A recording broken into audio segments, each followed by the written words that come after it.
जय हिंद साथियों, कैसे हैं आप सब। उम्मीद करता हूं अच्छे होंगे। आज मैं दोस्तों आपके लिए लेकर आया हूं यूपी होमगार्ड से संबंधित कुछ महत्वपूर्ण प्रश्न जो आपके आने वाले एग्जाम, जैसे यूपी होमगार्ड के दोस्तों एग्जाम होने वाला है, तो इसके लिए ये बहुत ही महत्वपूर्ण प्रश्न है। तो आप लोग इस वीडियो में बने रहिएगा लास्ट तक। और चैनल पर नए हैं तो चैनल को सब्सक्राइब, लाइक, शेयर जरूर करिएगा और बताइएगा कि आपका टोटल क्वेश्चन कितना सही हुआ है दोस्तों। चलिए शुरू करते हैं और देखते हैं कि पहला प्रश्न क्या है। पहला प्रश्न यह है दोस्तों कि पाटलिपुत्र को किस शासक ने सर्वप्रथम अपनी राजधानी बनाई थी। ठीक है ना। क्वेश्चन दिया गया है पाटलिपुत्र को किस शासक ने सर्वप्रथम अपनी राजधानी बनाई थी। तो दोस्तों राइट आंसर हो जाएगा इसका पहला का option number A, Chandragupta Maurya. दोस्तों इसमें एक और ऑप्शन दिया रहता तो चंद्रगुप्त मौर्य नहीं होता, जिससे उदयन जो था दोस्तों मगध की राजधानी पाटलिपुत्र सर्वप्रथम बनाया गया था। यहाँ पे उदयन होगा दोस्तों, तो उदयन राइट आंसर हो जाएगा। जब उदयन नहीं रहेगा तो चंद्रगुप्त मौर्य आपका राइट आंसर हो जाएगा दोस्तों। इसको आप लोग याद कर लीजिएगा, ठीक है ना। ये क्वेश्चन आता रहता है एग्जाम में। नेक्स्ट क्वेश्चन है। क्वेश्चन है नालंदा विश्वविद्यालय किस लिए विश्व प्रसिद्ध था। नालंदा विश्वविद्यालय किस लिए विश्व प्रसिद्ध था दोस्तों। राइट आंसर कर लीजिएगा, बौद्ध धर्म दर्शन के लिए प्रसिद्ध था। ठीक है, आगे बढ़ते हैं। तीसरा प्रश्न क्या कह रहा है, बिहार के किस नेता ने महात्मा गांधी के साथ किसान आंदोलन का नेतृत्व किया था। ठीक है, क्वेश्चन में फिर से रिपीट कर दे रहा हूं, बिहार के किस नेता ने महात्मा गांधी के साथ किसान आंदोलन का नेतृत्व किया था दोस्तों। तो राइट आंसर कर लीजिएगा तीसरा का ऑप्शन नंबर सी, राजकुमार शुक्ल आपका राइट हो जाएगा दोस्तों। ऑप्शन नंबर सी आप लोग राइट आंसर कर लीजिएगा। नेक्स्ट क्वेश्चन, भारतीय राजनीति 1947, भारतीय राजनीति में 1947 के बाद किस महिला ने सर्वाधिक योगदान किया था। ठीक है दोस्तों, क्वेश्चन समझ में आ रहा है। राइट आंसर कर लीजिएगा option number A, Aruna Asaf Ali. सबसे ज्यादा योगदान 1947 के बाद भारतीय राजनीति में इन्हीं का था, अरुणा असफ अली का। ठीक है, option number A right answer कर लीजिएगा।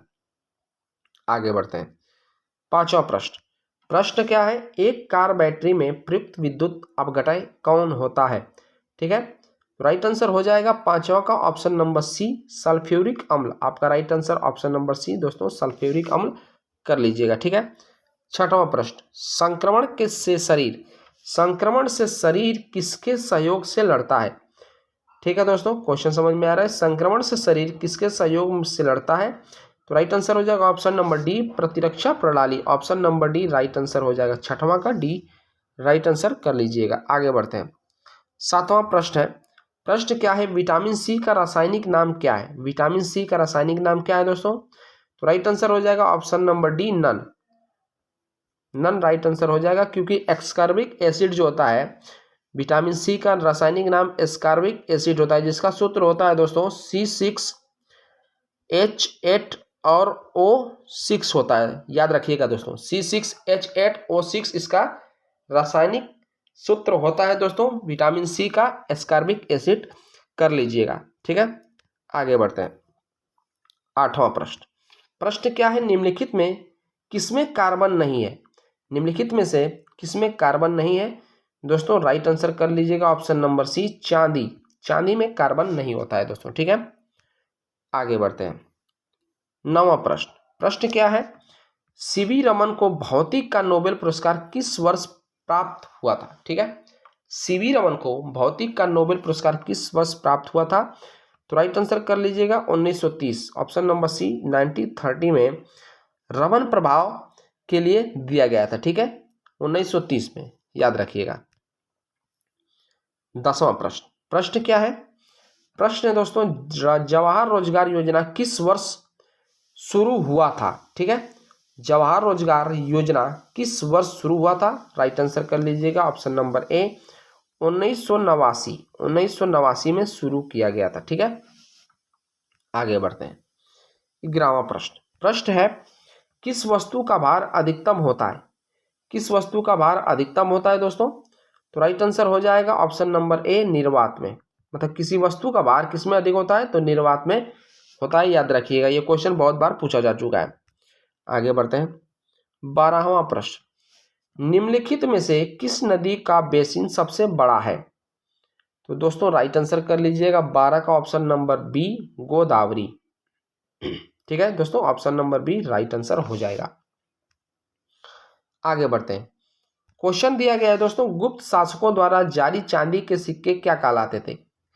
मतलब जो गुप्त शासकों द्वारा चांदी के सिक्के जारी किए गए थे उनको क्या कहा जाता था दोस्तों? तो राइट आंसर हो जाएगा ऑप्शन नंबर ए रूपक रूपक कहा जाता था दोस्तों। ठीक है, रूपक नाम था। आगे बढ़ते हैं। 14वां प्रश्न, स्वर्ण मंदिर बनाने के लिए भूमि किसने उपलब्ध कराए थे? तो राइट आंसर हो जाएगा ऑप्शन नंबर डी अकबर ने कराया था। कौन कराया था दोस्तों? अकबर द्वारा स्वर्ण मंदिर बनाने के लिए भूमि का प्रबंध अकबर ने किया था। ठीक है। 15वां प्रश्न, संतोष ट्रॉफी किस खेल से संबंधित है? संतोष ट्रॉफी किस खेल से संबंधित है? तो राइट आंसर हो जाएगा option number B, option number C दोस्तों, राइट आंसर सी हो जाएगा फुटबॉल। फुटबॉल से संबंधित है संतोष ट्रॉफी। डुरंड ट्रॉफी होता है दोस्तों, डुरंड कप होता है और संतोष ट्रॉफी होता है और रोवर्स कप भी होता है दोस्तों। कौन सा होता है? Rovers cup. ये इंपॉर्टेंट ट्रॉफियां हैं दोस्तों, महत्वपूर्ण ट्रॉफियां हैं, पूछा जाता है एग्जाम में। आगे बढ़ते हैं। 16वां प्रश्न, खेल खो खो में कितने क्रॉस लेंस होते हैं? खेल खो खो में कितने क्रॉस लेंस होते हैं? 16 का राइट आंसर कर सकते हैं आप लोग, ऑप्शन नंबर ए 8 होते हैं। कितने होते हैं? 8 आपका राइट आंसर हो जाएगा। आगे बढ़ते हैं। सर्वोच्च न्यायालय के संवैधानिक पीठ में न्यूनतम कितने न्यायाधीश होते हैं? सर्वोच्च न्यायालय यानी सुप्रीम कोर्ट एससी के संवैधानिक पीठ में न्यूनतम कितने न्यायाधीश होते हैं दोस्तों? तो राइट आंसर कर लीजिएगा 17 का ऑप्शन नंबर बी 5। कितने होते हैं दोस्तों? 5 आपका राइट आंसर हो जाएगा। चलिए आगे बढ़ते हैं। 18वां प्रश्न, पारसेक की इकाई क्या है दोस्तों? पारसेक की इकाई क्या है? ऑप्शन नंबर सी दूरी। ठीक है, दूरी राइट आंसर कर लीजिएगा। 19वां प्रश्न, ऋग्वेद काल में ब्राह्मणों के प्रमुख देवता कौन थे? ऋग्वैदिक काल में ब्राह्मणों के प्रमुख देवता कौन थे दोस्तों? तो इंद्र थे। कौन थे? इंद्र।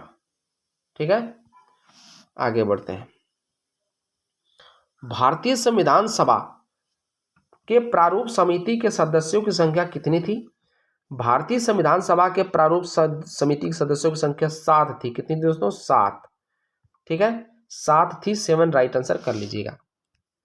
आगे बढ़ते हैं। 21वां, फोर्ब्स किस ग्रह का उपग्रह है? फोर्ब्स किस ग्रह का उपग्रह है? तो मंगल आप लोग राइट आंसर कर लीजिएगा। मंगल का उपग्रह है फोर्ब्स। ठीक है, आगे बढ़ते हैं। 22वां प्रश्न, उरी जल विद्युत परियोजना किस राज्य में है? उरी जल विद्युत परियोजना किस राज्य में है? तो दोस्तों इसका राइट आंसर हो जाएगा option number A Jammu and Kashmir में स्थित है उरी जल विद्युत परियोजना। नेक्स्ट क्वेश्चन, राष्ट्रपति द्वारा, यह क्वेश्चन बहुत बार पूछा जा चुका है, राष्ट्रपति द्वारा अवकाश प्राप्त करने की आयु क्या है? तो दोस्तों इसकी कोई आयु सीमा नहीं होती, यानी ऑप्शन नंबर डी अवकाश प्राप्त करने की आयु की सीमा कोई नहीं है। ठीक है, option number D right answer कर लीजिएगा। 24वां प्रश्न, शेरशाह सूरी का मकबरा कहाँ स्थित है दोस्तों? शेरशाह सूरी का मकबरा कहाँ स्थित है? तो सासाराम बिहार में स्थित है। कहाँ है दोस्तों? सासाराम बिहार में स्थित है, यानी ऑप्शन नंबर ए राइट हो जाएगा। ठीक है, आगे बढ़ते हैं। 25वां प्रश्न, जहांगीर किसका पुत्र था? जहांगीर किसका पुत्र था? ऑप्शन नंबर ए अकबर का पुत्र था जहांगीर। ठीक है, जिसे सलीम भी कहा जाता है, इसका सलीम भी नाम था। ठीक है, लास्ट क्वेश्चन है, 2007 का T20 वर्ल्ड कप किसने जीता था? यानी किस देश ने 2007 का T20 वर्ल्ड कप जीता था? राइट आंसर हो जाएगा भारत। भारत ने 2007 का T20 वर्ल्ड कप जीता था दोस्तों। वीडियो आपको अच्छा लगा दोस्तों तो लाइक और सब्सक्राइब जरूर करिएगा। आपका बहुत बहुत धन्यवाद।